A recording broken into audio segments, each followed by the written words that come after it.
Yo,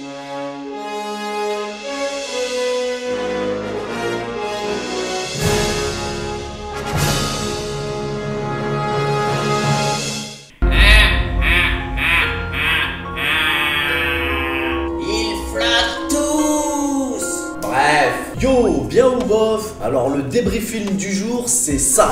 Un film que j'attendais depuis grave longtemps, je te raconte pas. Alors je vais pas te faire patienter plus longtemps, je te le dis cash, ce film a tenu toutes ses promesses, poteau. Bon, alors pour commencer, tu sais déjà certainement que je suis un cinéphile raffiné et que je déteste les films d'horreur. Mais là, j'étais obligé de faire une exception, ma gueule. Et ouais, parce que là, c'est quand même le remake d'un film culte qui a marqué toute une génération, poteau. Donc à la base, c'est une histoire tirée d'un bouquin du célèbre romancier Stephen King qu'on ne présente plus. Il a déjà réadapté un nombre incalculable de ses romans à la télé ou au cinéma, et certaines de ses histoires sont devenues cultes. Alors je te dis la vérité, moi j'ai pas lu le bouquin, mais j'en ai beaucoup entendu parler en bien. Par contre, j'ai téma au moins 20 fois le téléfilm, poteau. Et ce téléfilm a non seulement marqué, mais aussi choqué toute une génération. Et ouais, parce que si aujourd'hui il y a énormément d'adultes qui détestent les clowns, c'est en grande partie à cause de ce film, ma gueule. Donc, comme tu le sais déjà, c'est l'histoire d'une bande de potes, des enfants en l'occurrence, qui sont en prise avec un clown maléfique. Bon, alors sinon, ça fait des années qu'ils nous ont balancé la bande-annonce, donc moi j'avais grave hâte de voir cette version cinéma dotée d'un vrai budget avec un vrai réalisateur à sa tête. Réalisateur qui n'est autre que celui du film Mama.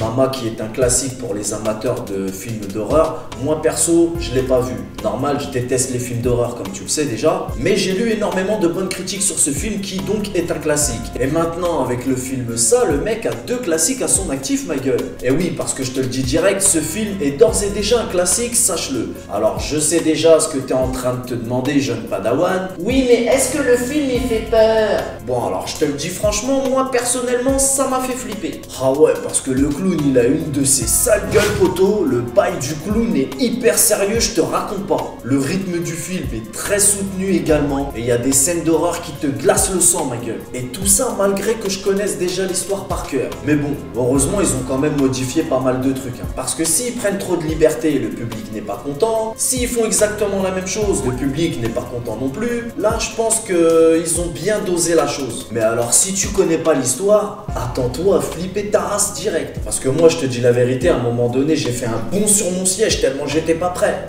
Mais en même temps ce réalisateur il a l'habitude avec les films d'horreur, il connaît déjà les bails, donc il a ce style de savoir-faire, you know. Moi ce que j'appréhendais c'était à quelle époque l'histoire allait se dérouler. Parce que si ça se serait passé de nos jours en 2017, ça l'aurait franchement pas fait. Là ils sont restés dans les années 80 et ça m'a beaucoup plu. Ah ouais, parce que moi je suis un grand fan de ces ambiances des années 80 qu'il y a dans les films comme E.T., les Goonies et plein d'autres classiques du genre. Même si c'est pas des films d'horreur, c'est juste l'atmosphère dont je te parle. Sinon au niveau du casting, moi je connaissais aucun acteur à part le petit Finn Wolfhard que j'avais déjà vu dans Stranger Things. Et pour moi ce gamin là, après le clown, c'est le meilleur acteur du film. Il est super drôle. Oui, parce que le film fait peur, mais il y a aussi beaucoup de scènes drôles et ça c'est plutôt cool. Donc je suis bien content que ce gamin fasse partie du casting. Avec sa petite touche d'humour, il apporte un petit plus au film et à mon avis, on n'a pas fini d'entendre parler de lui. Et ce qu'il faut souligner aussi, c'est qu'il y a beaucoup plus de sang que dans la version originale et c'est certainement pour ça qu'il est interdit aux moins de 12 ans. Donc ça va, cette fois, ils ont pas oublié de préciser que c'était un film pour public averti. Donc tu peux quand même aller voir ce film avec ton pote, ton rep, ta rhum, ton médecin, ton avocat, ton chien, ton chat, ton raton laveur, mais surtout avec ta go, poteau. Eh ouais, parce qu'elle va tellement flipper sa race que quand elle va te sauter dessus, tu vas pouvoir conclure le bail, ma gueule. Moi, je sais, moi. Alors n'hésite pas à investir dans cette place de cinéma parce que t'en auras pour ton oseille, poteau. Voilà, c'était mon avis de cinéphile raffiné. Je te donne rendez-vous très prochainement pour un nouveau débriefing. On connaît les bails. Salut!